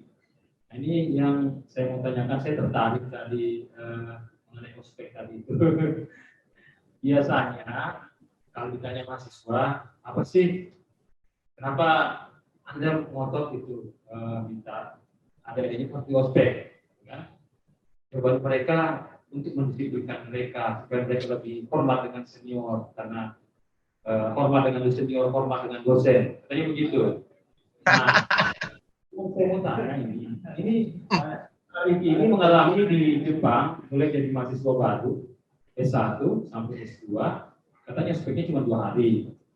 Nah, yang anehnya saya lihat dengan ospek 2 hari itu pun tanpa push up, tanpa merayap apa segala macam. Saya lihat kalau kami ketemu dengan misalnya orang-orang kalau di conference ketemu dengan teman-teman di Jepang, dari Jepang itu, pertama dari segi sikap apa istilahnya ya, attitude-nya itu sangat bagus. Pokoknya hormat sekali, khususnya hormat dengan senior, hormat dengan guru. Bahkan kadang kita lihat berlebihan sekali itu antara sensei. Oke. Itu yang pertama. Yang kedua, masalah kejujuran. Mereka itu kan jujur sekali Pak. Kami pernah ke Jepang juga itu, ya pokoknya tidak ada istilah. Ya saya alami ya mungkin cuma 1 minggu di Jepang, tapi kayak tipu-tipu apa segala macam tidak pernah ada kami alami. Kita seperti Indonesia. Nah kira-kira bagaimana caranya mereka menerapkan itu? Yang ketiga tadi disiplin juga mereka seperti tepat waktu. Nah hal-hal seperti itu kalau memang tidak diterapkan di ospek, penghormatan ke senior, penghormatan ke dosen, dan sikap percaya diri, kan katanya ospek itu percaya diri supaya mereka percaya diri. Dengan hal-hal yang sifatnya itu apa istilahnya perpeloncoan lah, kalau istilah kerennya. Katanya itu dan perpeloncoan itu membawa rasa percaya diri. Tapi kenapa orang di Jepang tanpa mengalami hal seperti itu, mereka justru nilai-nilai itu ada di lulusan-lulusan mereka. Terima kasih. Oke. Jawabannya, jika diperhatikan, ketika manusia itu diberikan kemerdekaan, mereka akan dengan tenang mengobservasi, mereka akan memperhatikan. Kemerdekaan tadi itu kan dibiarkan, tapi kita hanya menunjukkan bagaimana perilaku seharusnya. Sehingga ya, ospek tadi itu dikembalikan ke arti yang sebenarnya, bahwa kalian datang ke sini, masuk ke kampus ini untuk menjadi lebih baik daripada kami. Pertama itu yang ditunjukkan oleh sikap para senior dan para dosen tadi itu. Bahwa ada rasa bahagia menyambut adik-adik tadi itu. Sehingga tak ada manusia yang ketika dia diperlakukan baik, yang akan membalas buruk. Ospek yang kita maksud menyuruh mereka push up, menyuruh mereka begini, baris berbaris, disiplin dan segala macamnya itu penekanan. Tidak akan membuahkan apa-apa. Itu hanya karena terpaksa, karena merasa bahwa dia adik kelas saja, tidak akan menumbuhkan rasa hormat. Hormatnya hanya karena takut aja. Rasa hormat manusia tidak bisa dibentuk dengan penekanan. Apalagi rasa hormat di kampus itu dengan menunjukkan bahwa orang-orang yang berada di dalam kampus itu adalah benar-benar orang-orang yang berniat dan mengimplementasikan seluruh kemampuannya untuk menjadi engineer, ya, kalau kampus teknik ya. Nah, ini yang terjadi di Jepang itu. Mereka benar-benar, ya, dosennya benar-benar dengan niat tulus, ya, dengan niat tulus ingin supaya, ya, mereka juga tahu bahwa di masa muda mereka juga bandel dulu, nggak bisa diatur, memiliki berbagai problem, tapi mereka selalu dengan persuasif mengajak, ya, saya ingin kalian lebih baik daripada saya. Itu, ya, bagaimana perlakuan yang sangat baik dicontohkan oleh para dosen, oleh para kakak kelas kita, membuat tanpa diminta pun ya kita hormat. Ya. Karena mereka yang memulai dulu tepat waktu, mereka ada di dalam kelas, lalu mereka menyampaikan dengan baik, ayo kita belajar dengan tidak menakut-nakuti dengan kuliah kita. Ya. Yang kita dapatkan di kuliah di kampus teknik ini kan, karena pengalaman pahit kita, lalu kita nakut-nakuti mahasiswa kita. Ini mata kuliah berat, kalau kalian nggak kayak gini, kalian akan begini. Adakah para dosen yang masuk ke dalam kelas lalu, adik-adik, selama 6 bulan ke depan, saya akan menemani kalian untuk bersama-sama menguasai teknologi ini. Ketika kita menguasai teknologi, maka kita bisa ini, bisa itu, bisa apa. Kita tidak diberikan orientasi, belajar itu kita akan jadi apa. Ya. Ketika saya bertemu dengan Profesor Kenjo bertanya kepada saya, apa aturan tangan kiri? Apa aturan tangan kanan, Rick? Saya menjawab, wah, karena saya dulu dibimbing di Indonesia ya hafalan. Jika sebuah penghantar berada di dalam medan magnet yang seragam, lalu kepada penghantar itu dialirkan arus, akan timbul gaya sebesar F. Tapi saya tidak tahu itu untuk apa, karena hanya untuk ujian, hanya untuk dapat nilai. Ya. Begitu juga aturan tangan kanan. Tapi dengan sederhananya Profesor Kenjo berkata kepada saya bahwa ketahuilah nak, inilah dasar untuk menggerakkan dunia di masa depan. Ini adalah dasar-dasar penggerak mesin listrik. Kalau kamu menguasai aturan tangan kiri, kamu akan mampu menggerakkan dunia. Mulai dari mobil listrik, pesawat listrik, pompa air, juicer, mixer, kapal listrik, dan segala macamnya bergerak dengan aturan tangan kiri. Hanya dengan satu kalimat sakti itu saja, saya sudah langsung tunduk-tunduk kepada beliau. Tidak perlu beliau mengancam saya, kamu harus push up dan segala macam. Saya ingin tahu, ajarkan saya aturan tangan kiri. Lalu beliau menyampaikan, aturan tangan kanan adalah tentang bagaimana engkau menggerakkan, menerangi dunia. Pembangkit listrik, tenaga airmu, tenaga dieselmu, tenaga uapmu, tenaga nuklirmu. Semua bergerak karena gerak relatif antara penghantar dan medan magnet. Semakin kencang gerakannya, semakin gede tegangan yang dilahirkan. Maka kuasailah aturan tangan kanan, kamu akan menerangi dunia. Jadi, ketika kita diberikan orientasi akan kemana, ya, maka kita dengan sendirinya ya, akan sungguh-sungguh melihat orang yang membimbing kita. Tanpa diminta hormat pun ya kita hormat. Ya. Tanpa diminta disiplin pun, melihat mereka yang disiplin datang tepat waktu, mengajar dengan sungguh-sungguh. Kita malu untuk tidur di kelas itu. Malu untuk mata tidak berbinar itu. Kita melihat dosen kita menyampaikannya berbinar-binar. Nah, Profesor Kenjo ngomong sampai keluar air liurnya. Ya. Meskipun kena hujan air liur, saya di depan itu dengan bangga membuka mata seperti, wow, begitu ya Prof. Sehingga suasana seperti inilah, ada suasana menyambut. Ya, sehingga tanpa perlu ospek, ketika kita memperlakukan manusia dengan sebaik-baiknya, manusia itu akan memberikan ya, respon, bukan reaksi. Ya. Yang dilakukan adik-adik kita ketika dipaksa tunduk, dipaksa push up itu reaksi, bukan respon. Hanya reaksi mereka karena kalau nggak kayak gitu, nanti mereka tidak mendapatkan perlakuan yang baik. Mereka nanti tidak ditolong. Tapi ketika kita bilang sama mereka, kalian tidak perlu takut datang ke sini. Maka di Cieras itu kami selalu menyampaikan, detik kalian sampai di Cieras, detik itu juga kalian sudah dapat nilai A. Ya. Kalian mau pulang pun boleh. kalian mau pulang pun boleh. Karena saya sangat menghargai keinginan kalian datang jauh-jauh sampai ke Cieras ini. Tapi silakan pikir, kalau kalian pulang, kalau cukup dengan nilai A itu saja, silakanlah pulang. Tapi kalau kalian ingin dapat lebih, ayo di Cieras, ayo bersama saya, ayo kita belajar yang lain. Di sini kalian bisa belajar kincir angin, belajar mesin mobil listrik, belajar controller, namun belajarnya sendiri. Saya tidak akan ngatur-ngatur, saya tidak akan memarah-marahi, belajarlah dengan suka-suka. Tapi ketika diajak berdiskusi, saya siap. Itu yang kami lakukan di Cieras, sehingga tidak ada yang di ospek, tidak ada yang di up, tidak ada yang...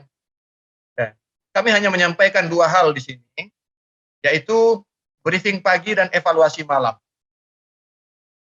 Problem terbesar mahasiswa kita itu adalah mereka membawa beban masa lalu, kegagalan-kegagalan, kenangan-kenangan kegagalan masa lalu, dan ketakutan masa depan. Oleh karena itu, satu-satunya jalan untuk mengembalikan kemerdekaan mereka adalah mengajak mereka hidup hanya untuk hari ini. Hidup hanya untuk hari ini. Sehingga di Cieras, apa yang saya pelajari di Jepang itu untuk membawanya ke Cieras, yang saya lakukan adalah mewajibkan mereka briefing pagi jam 8 dalam keadaan apapun. Boleh sarungan, boleh masih rambut ucek-ucek, boleh dengan... Pokoknya yang penting mereka sopan secara pandangan mata.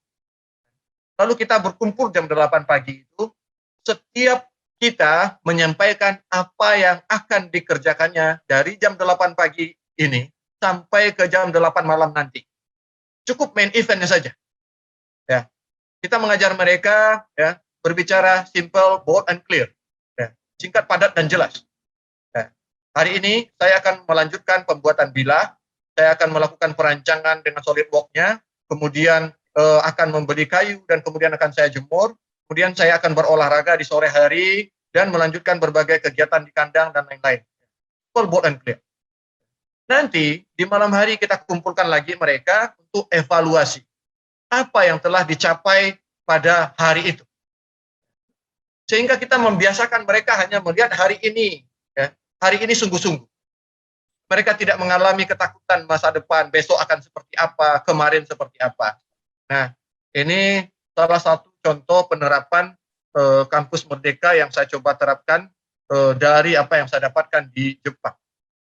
Saya tidak lagi menyuruh mereka belajar apa, ada 4 pilihan, ada konsentrasi bilah, perancangan, hingga pembuatan, ada konsentrasi generator, perancangan, ada konsentrasi sistem kontrol kincir angin, ada konsentrasi sistem data logger kincir angin.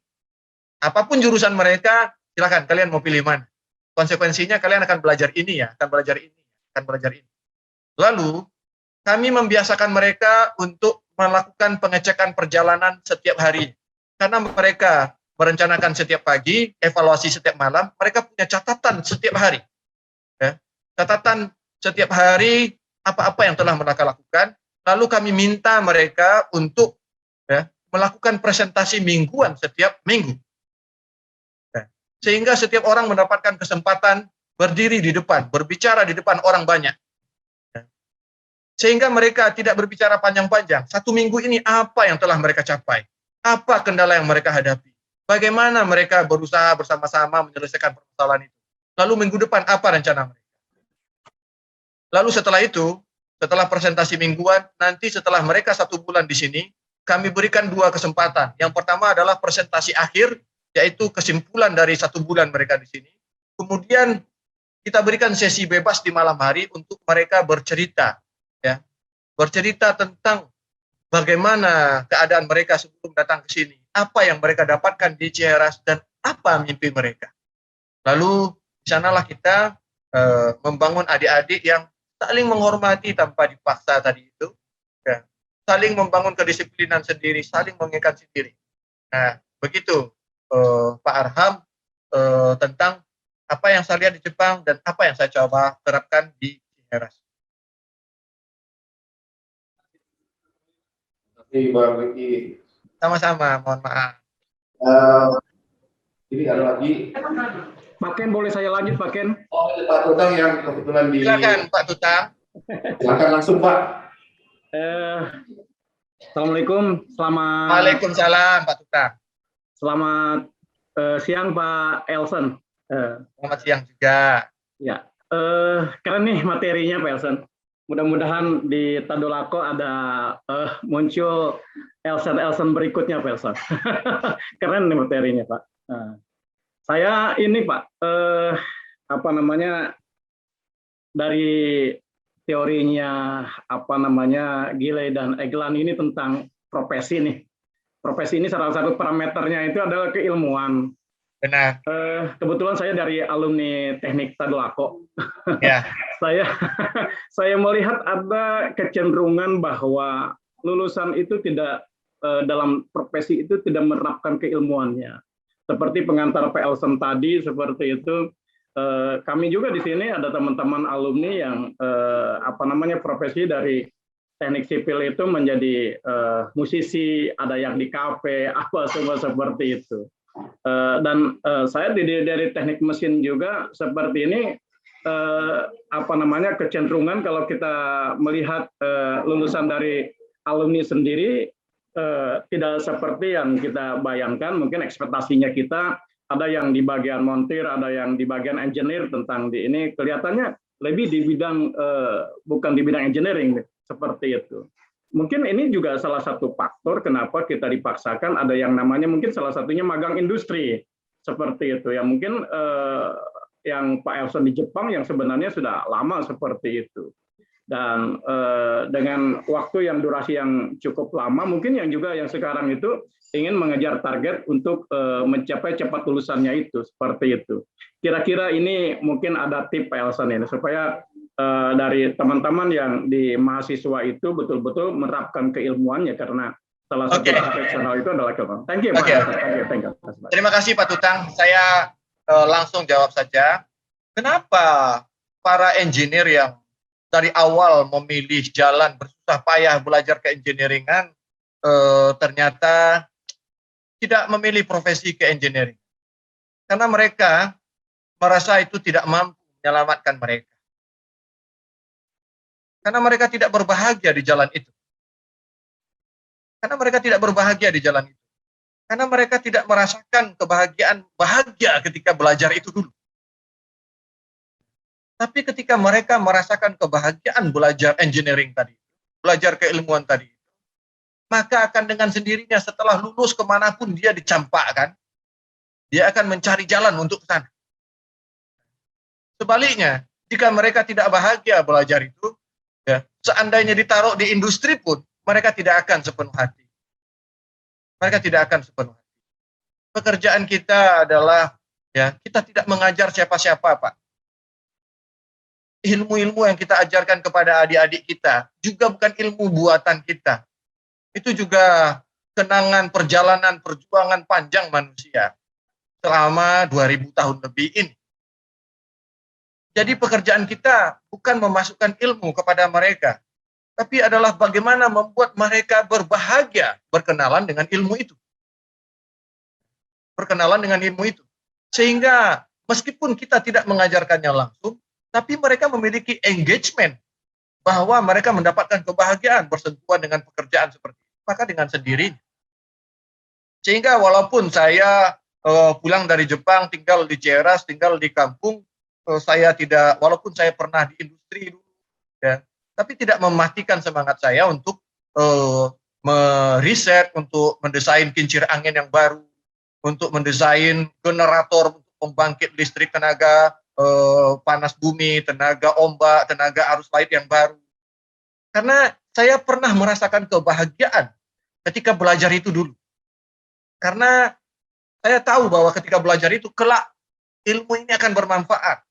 Ya. Kelak ini akan menolong banyak orang, menolong dirimu, menaikkan kualitas dirimu dan kualitas kehidupan di sekeliling. Nah, jika yang kita sesali itu adalah banyaknya lulusan kita yang tidak bekerja di bidang profesinya, maka sekali lagi kita, orang-orang yang terlibat di bidang pendidikan harus bercermin. Apa perlakuan kita kepada anak-anak muda kita, sehingga mereka tidak bisa mencintai keilmuan. Ini nih pertanyaan besar yang harus kita tanyakan kembali. Apa upaya kita?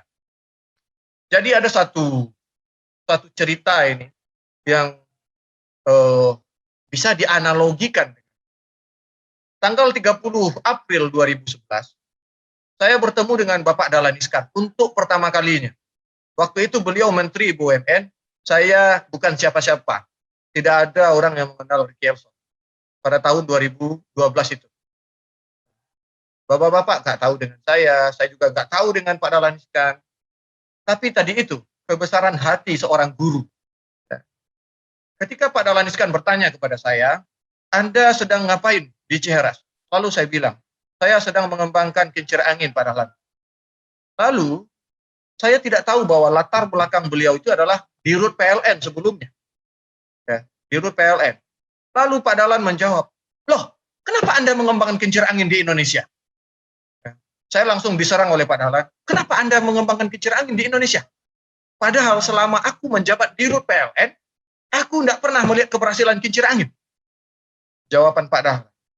Kira-kira apa jawaban kita yang baru pertama kali ketemu menteri, kita bukan siapa-siapa, lalu apa yang kita lakukan ternyata dalam bahasa Jepangnya dihite, denial, ditolak. Kenapa sih kamu ngembangin kincir angin? Kincir angin kan gagal. Selama aku menjabat di huruf PLN aja nggak berhasil. Kira-kira apa jawaban? Apakah, ya Pak, maafkan Pak, nggih Pak.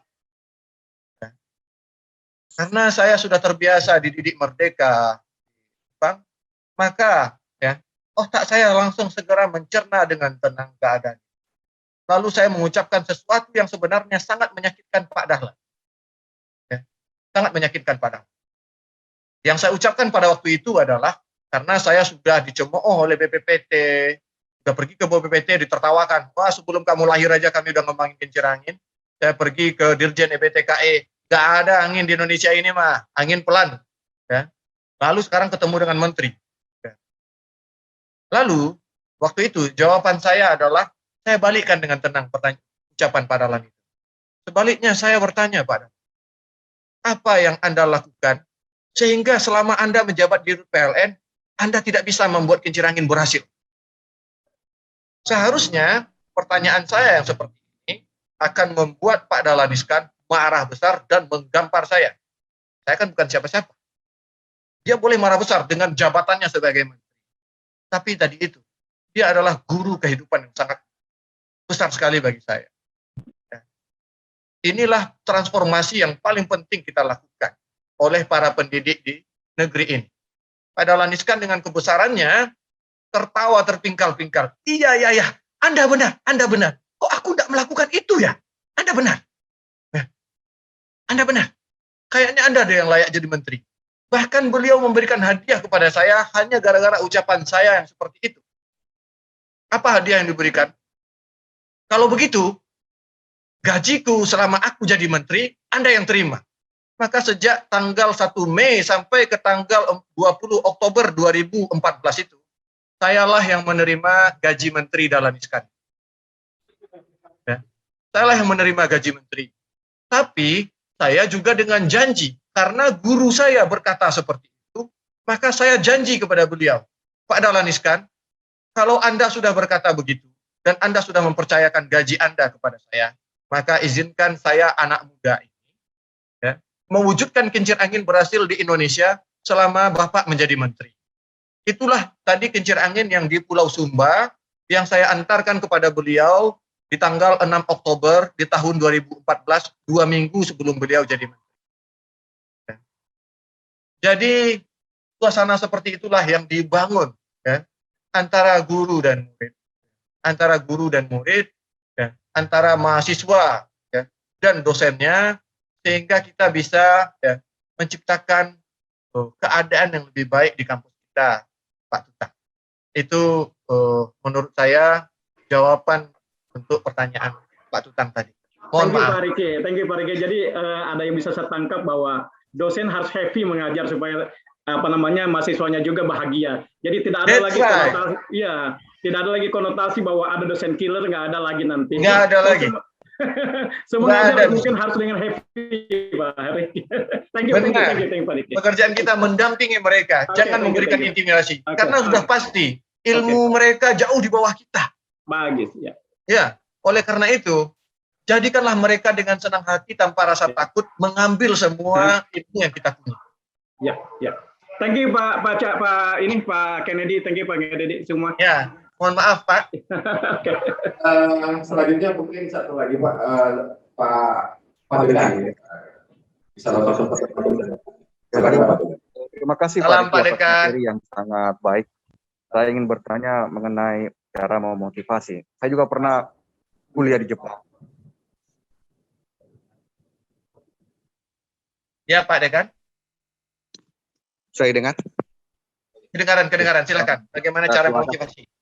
Saya ingin bertanya bagaimana cara memotivasi generasi muda supaya lebih semangat. Saya juga punya pengalaman di Jepang. Kalau kita lihat di sana, memang masyarakatnya spiritnya tinggi sekali. Waktu itu di laboratorium saya, profesor itu pulangnya jam 12 malam. Jadi terpaksa asisten profesor pulang jam 2 subuh. Pagi-pagi jam 8 sudah di kampus. Nah, kita kan orang Indonesia biasanya ada kerja sambilan baito. Jadi saya sampai di rumah jam 12, jam 4 itu harus bangun untuk kerja sambilan. Jam 8 sudah di kampus lagi. Nah, sekarang kalau kita lihat, begitu juga di negara maju seperti Amerika dan Eropa. Kalau kita lihat di Eropa, pada jam kerja itu tidak ada orang yang bicara ataupun kerja yang lain. Kantin pun dibuka jam 12 sampai jam 1. Kalau mau makan di luar jam itu tidak ada lagi karena sudah ditutup. Nah, kemudian yang berikut yang ada sedikit persoalan adalah perkembangan teknologi. Nah, perkembangan teknologi juga menyebabkan perubahan budaya. Nah, kita sering dengar sekarang itu adalah generasi rebahan atau kaum rebahan. Karena ada media sosial, adanya media sosial, generasi muda itu sukanya sekarang tidur-tiduran sambil main gadget atau main media sosial. Nah, mereka berpikir, buat apa kita kerja keras, kita tidak nikmati hidupnya kita, karena sekarang teknologi sudah bisa dinikmati. Nah, jadi sisi lain dari perkembangan teknologi itu menyebabkan adanya perubahan motivasi dari generasi. Nah, yang itu perlu kita sama-sama pikirkan, terutama kami sebagai dosen. Bagaimana agar mahasiswa kita, khususnya, dan generasi muda itu tetap mempunyai motivasi yang tinggi, semangat yang tinggi untuk mengembangkan teknologi, terutama agar kita bisa mensejahterakan masyarakat seperti yang Bang Rocky jelaskan tadi. Itu barangkali pertanyaan saya. Makasih. Oke. Ya, kasih. Terima kasih Pak Dekan, Pak Andi. Bagaimana cara memotivasi? Seperti tadi yang Pak Andi sampaikan bahwa di Jepang Pak Andi melihat orang-orang di sekeliling Pak Andi ya, penuh dedikasi dengan pekerjaannya. Sehingga jawabannya sangat sederhana sekali. Kita tunjukkan kepada mereka betapa bahagianya kita dengan apa yang kita lakukan. Hanya dengan menunjukkan kepada mereka secara langsung betapa bahagianya kita mendampingi mereka, betapa bahagianya kita melakukan apa-apa yang kita lakukan, maka itu akan menjadi motivasi bagi mereka. Mereka akan bertanya di dalam hatinya, kenapa orang ini begitu bergembira melakukan ini ya? Maka itu akan membuat mereka bertanya, sebagaimana Pak Andi bertanya, kenapa ya dosen saya meneliti sampai segitunya, apa yang ingin mereka dapatkan. Sehingga artinya apa? Di sini kita perlu, karena apa yang kita sebut dengan motivasi. Sebenarnya motivator itu bukan seseorang di luar kita. Kalau kita belajar tentang neuroscience, motivator itu ada ya di otak depan kita. Ada namanya motivator. Pembanding. Pembanding yang melakukan perbandingan bahwa apa kebaikan yang saya dapatkan jika saya melakukan hal ini ya, dibandingkan apa-apa yang saya lakukan di masa lalu. Jika kita tidak bisa menjelaskan tujuan dari suatu hal, kami menyebutnya sebagai functional approach, maka ya, manusia itu akan cenderung sesuai dengan hukum Newton kedua itu akan cenderung bukan kedua, yang pertama ya, benda yang diam akan cenderung diam, benda yang bergerak akan cenderung bergerak sampai ada yang menggerakkannya atau sampai ada yang mendiamkannya. Ya. Maka yang terjadi kepada manusia adalah itu. Motivasi itu adalah force, sesuatu ya dari luar yang memacu sesuatu yang bergerak untuk bergerak lebih baik, untuk memacu sesuatu yang diam untuk bergerak, atau memacu ya menghentikan sesuatu yang bergerak untuk menjadi diam. Ya. Kekuatan dari luar. Kekuatan dari luar ini hanya bisa diberikan jika tahu tujuannya. Jika tahu tujuannya. Jadi sebenarnya adik-adik kita itu nggak tahu apa tujuannya. Bukan salah teknologi. Ya. Mereka tidak tahu apa tujuannya. Mereka tidak melihat belajar teknologi itu bergembira. Jadi hampir sama jawabannya dengan pertanyaannya Pak Tutang tadi. Bagaimana cara memotivasi adalah menunjukkan ke diri kita sebagaimana telah dicontohkan oleh pendahulu kita, Ki Hajar Dewantara, Uri Handayani. Kapan kita berada di depan, kapan kita berada di tengah, kapan kita berada di belakang sebagai pendorong. Jadi sebelum kita memotivasi, maka yang paling penting adalah di benak kita harus ada pemikiran bahwa anak-anak muda ini adalah sesuatu yang sangat penting bagi kita, bagi kehidupan kita, bagi kehidupan ini. Ya. Kita memiliki responsibility terhadap mereka. Kita tahu kita yang harus memikirkan apa cara terbaik untuk bersama mereka. Ya. Membentangkan masa depan yang terbaik untuk mereka, ini yang akan kita kejar. Lalu bersama-sama dengan mereka mengerjakan, ayo kita bercapek-capek mengerjakan ini dengan penuh kebahagiaan. Ketika mereka tidak kuat, kita menjadi pendorong di belakang bagi mereka. Jadi pendorong bagi mereka. Dan saya rasa inilah cara motivasi yang saat ini terpikir oleh saya. Dan itu yang saya lakukan di Ciheras bersama anak-anak muda ini. Yang pertama, saya membuat saya tidak berjarak dengan mereka. Lalu mereka melihat saya bekerja di depan mata mereka. Dan ini yang menjadi motivasi. Kemudian, tentang teknologi, kembali lagi, tentang generasi rebahan. Artinya, jika HP itu lebih menarik bagi mereka dibandingkan kita, artinya kita tidak mampu menghadirkan diri kita yang jauh lebih menarik daripada HP. Yang jauh lebih menarik daripada rebahan bagi mereka. Oleh karena itu, yang harus bertransformasi adalah kita terlebih dahulu. Jika kita ingin mereka berubah, ya, untuk mendapatkan mereka sebuah force untuk berubah dari kondisi sekarang itu, maka kita bantu mereka untuk menemukan tujuan. Menemukan tujuan. Boleh di bidang apa saja, yang penting mereka menemukan satu tujuan. Lalu setelah itu, mereka akan berpikir, mereka akan bergerak, mereka akan merasa, lalu mereka akan mengeluarkan kemampuan yang sebenarnya. Begitu menurut pendapat saya, Pak Andi, yaitu mulai dari mencontohkan kepada mereka langsung dari diri kita, dan kita tidak pernah boleh lelah untuk melakukan hal seperti itu. Artinya, kita harus menjaga motivasi itu dalam diri kita, agar kita yang tidak berpatah semangat melihat keadaan-keadaan itu. Sehingga ketika kita melihat kekurangan dan apa, kita merasa, oh ini bukannya anak-anak ini, adik-adik ini tidak bisa dirubah. Oh ini saatnya saya harus naik tingkat lebih baik daripada kondisi saat ini. Jadi kita bertumbuh bersama mereka. Jika kita menginginkan ya, anak-anak muda ini menjadi pengganti yang jauh lebih baik daripada kita. Mohon maaf salah kata saya. Ya, terima kasih Pak. Ya, terima kasih Bang. Terima kasih Pak Dekat. Ya karena waktu juga ini hampir sekarang 12.10 ya. Ya. Kita sesuai dengan baru kita tadi bahwa kita harus tepat waktu. Berarti sekitar 5 menit lagi. Di sini ada pertanyaan dari mahasiswa ini bahwa bagaimana caranya nih kalau tanpa ospek ya. Tanpa ospek, terus bagaimana cara mereka membina juniornya untuk agar dapat menghargai para senior, menghargai para sebenarnya sudah tergambar tadi ya. Ada tapi satu yang menjadi bahwa menurut Ardinal nih bahwa harusnya yang didahulukan adalah adab dulu baru ilmu. Mungkin tentang silakan. Oke, pertanyaan adik-adik mahasiswa, bagaimana tanpa ospek adik-adik kita itu bisa menghargai kita? Pertama, tidak ada kewajiban mereka menghargai Anda. Tidak ada kewajiban mereka untuk menghargai Anda. Siapa Anda harus dihargai? Kok minta-minta dihargai? Pertama dulu tanamkan dalam benak kita. Okay. Penghargaan itu adalah refleksi, respon. Jika Anda melakukan sebuah tindakan beradab, maka semesta akan menghargai Anda. Jika Anda memperlakukan adik-adik kelas Anda dengan penuh kasih sayang, dengan penuh semangat bimbingan menuju lebih baik, tanpa Anda minta, mereka akan menghormati Anda. Ya.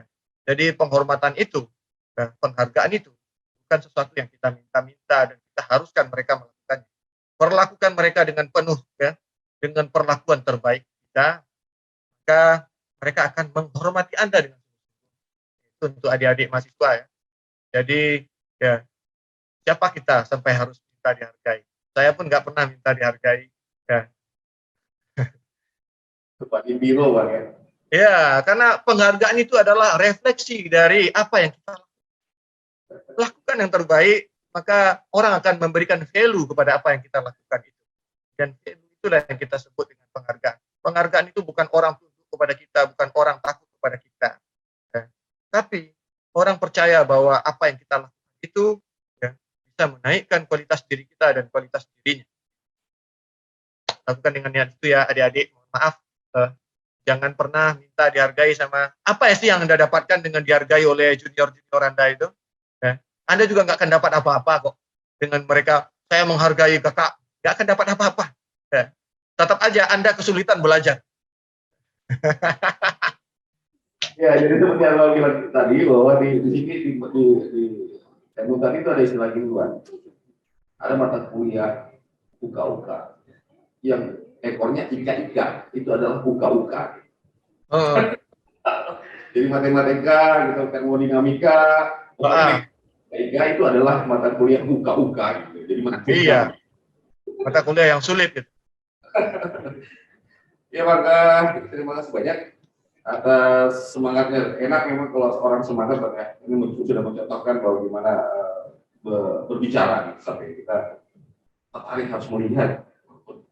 Tadinya mau ngantuk nggak jadi ngantuk kayaknya. Cuma sekarang ini mohon izin pada peserta juga.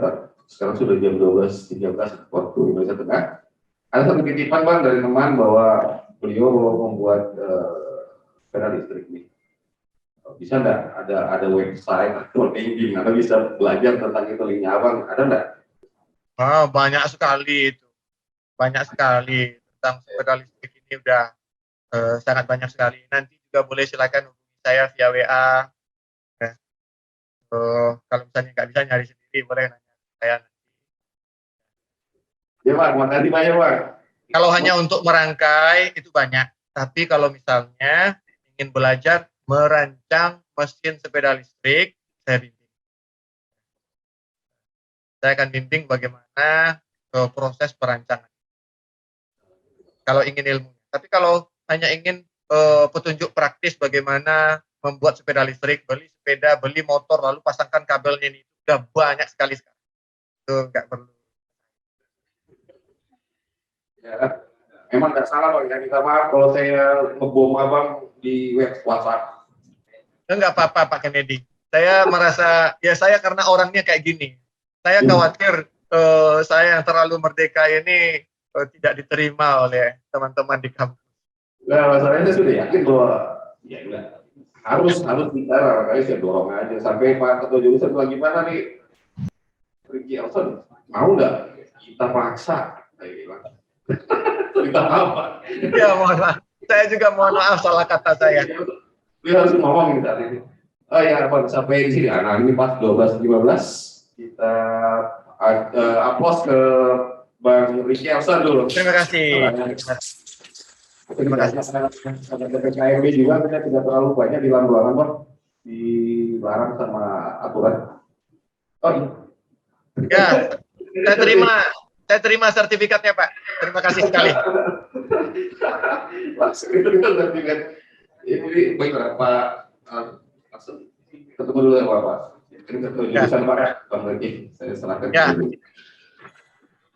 Ya, sekarang adalah sesi penyerahan sertifikat secara virtual yang akan diserahkan oleh Ketua Jurusan Teknik Mesin Fakultas Teknik Universitas Tadulako dengan hormat disebutkan namanya Bapak Dr. Bakri SCPG Diploma Engineering MPhil. Kepada Bapak dengan hormat dipersilakan. Assalamualaikum warahmatullahi wabarakatuh. Waalaikumsalam. Salam jumpa. Halo. Salam Ya. jumpa. Kedengaran. Suaranya pecah, Pak. Oh iya, Pak. Kami dari Teknik Besi Universitas Kalibako, Ya, Pak. sangat berterima kasih sekali sama Bang Riki memberikan Sama-sama. inspirasi kepada kami, membangkitkan semangat kami sebagai dosen dan adik-adik kami yang insya Allah ke depan akan menjadikan sebagai, bisa saya jadikan sebagai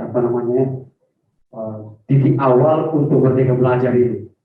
Karena terus terang Bang Riki ini sejak muncul namanya MBK ini, Merdeka Belajar terus merdeka. Ya. Seakan-akan kami justru tidak merdeka Bang Riki. Tuntutannya luar biasa ini. Bagaimana kombinasikan, mengintegrasi kebutuhan yang ada di konsep PKN itu. Tapi saya kira itu PKN, yaitu meningkatkan kompetensi mahasiswa kita. Cuma memang ini mungkin butuh waktu untuk menyesuaikan diri. Apalagi ini ada masukan share-nya dari Bang Riki, saya kira sangat luar biasa sekali. Terima kasih sekali, Pak. Insya Allah mudah-mudahan kerjasama ini akan bisa jadikan kerjasama nanti ke depan, Pak. Kami dengan senang hati, Pak. Sudah ada beberapa kampus. Saya informasi juga Bang Riki, salah satu mahasiswa kami itu yang sudah berangkat ke tempatnya Bang Riki, namanya Muhammad Ali. Jadi sempat konsultasi sama saya Bang Riki untuk berangkat kerja praktek di tempatnya Bang Riki. Dan yang menarik waktu saya baca suratnya dari PT Lentera Bang Riki itu ada satu persyaratan di situ, ada bawa SLBP Pak. Di situ saya, kenapa harus bawa SLBP? Ternyata dari paparan dari Bang Riki itu baru oh iya. Memang menarik sekali. Oke, jadi saya kira itu Bang Riki, terima kasih atas penyampaian materinya yang begitu sama-sama Pak Bakri kami, dan sebagai apresiasi kami mungkin mungkin tidak ada artinya banget buat Bang Riki ini. Mohon maaf. Saya kira apresiasi kami kepada Bang Riki atas ilmunya kepada kami. Jadi dengan ini kami menyerahkan sertifikat atas nama. Terima kasih sekali.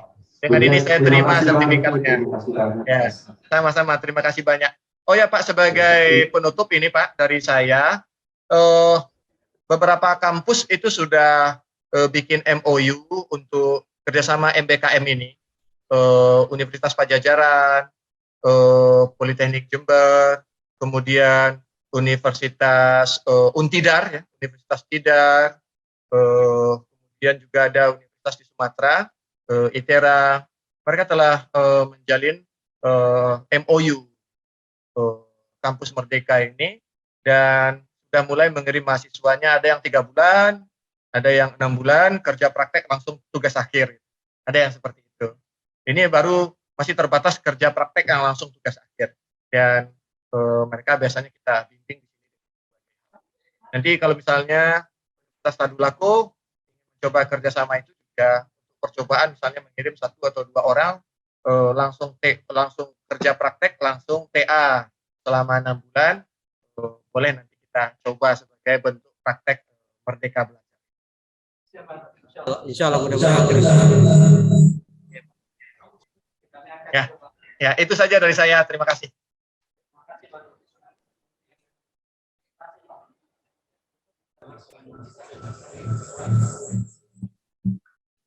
Terima kasih.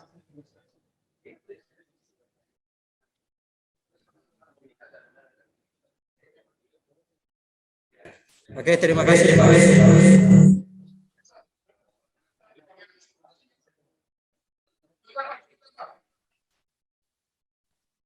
Ya, ada yang mau diperlihatkan. Ya, menggema tadi. Apa namanya? Terima kasih ini ada di kamera Bang teman-teman kami mengucapkan terima kasih dari Pak Dekan dan Pak Wadid. Sama-sama Pak, saya juga mengucapkan terima kasih.